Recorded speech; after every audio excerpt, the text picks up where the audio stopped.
It's Emily Rand with ESPN Esports, and I'm joined by FlyQuest's Santorin after what was an unfortunately, I guess, one-sided loss against Top Esports. I do think that going into this match, obviously it would have been considered an upset if you guys had beat TES, but how did you approach going up against what many people think is the strongest team at this tournament? I think we definitely knew that we had to challenge them in the early game. I don't think we quite challenged them this time around. I think there's a lot of mistakes that we made as a team and individuals. And I think next time we do face them, I think it's not going to be as one-sided as it was this time around. But there's definitely a lot of catching up to do and just getting the stage nerves away and just be ready for the future matches.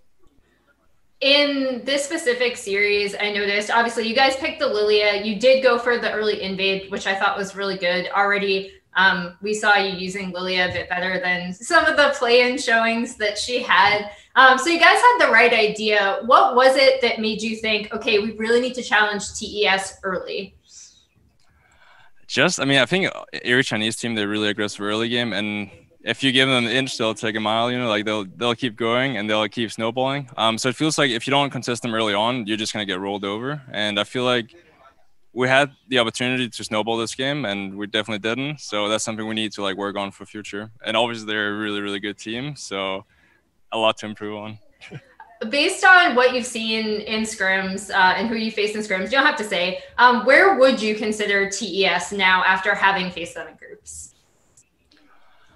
It's hard to say because it's one match, and I feel I think they're a really good team. It looks like all their players are really solid. So I'd probably put them in the top, but I think there's quite a few teams that could make it. I think there's at least 4 or 5 teams that are really, really strong right now, and I'd probably put them definitely in that group.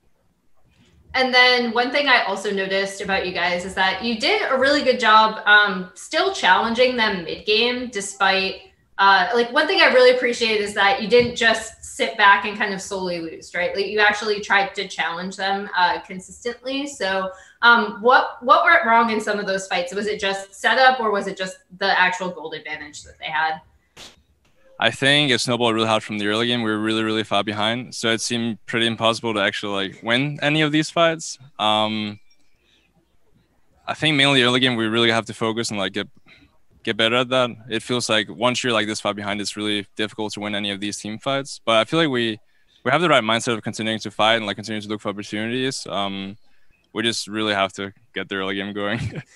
So one thing that in LCS, you guys would kind of swap your strategy based on opponent, and we did see some really pretty solid early games from FlyQuest before, despite the fact that you, I guess, earned the reputation as more of a slow scaling team like Team Liquid.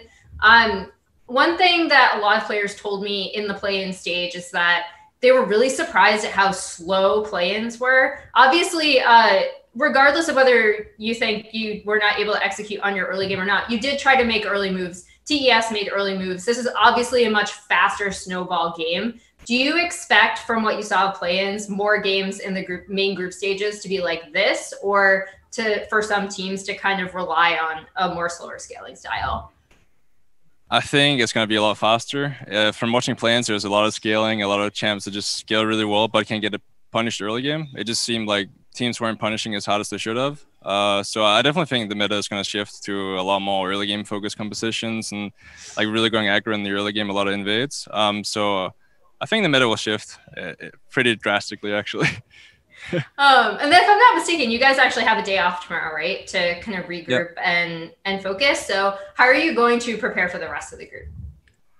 Well, for sure, we're going to watch the entire game, obviously, especially the early game. I think there's a lot of mistakes that can easily be cleaned up. I feel like some of them were uncharacteristic as well, whereas these shouldn't happen. And this is something that we can easily clean up for the next game.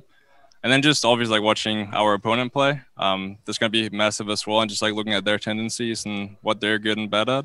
So I still feel good about it. Obviously not the start you want it, but we just got to go up from here. Okay. Well, thank you so much for taking the time to join me. All the best in your future Group D matches.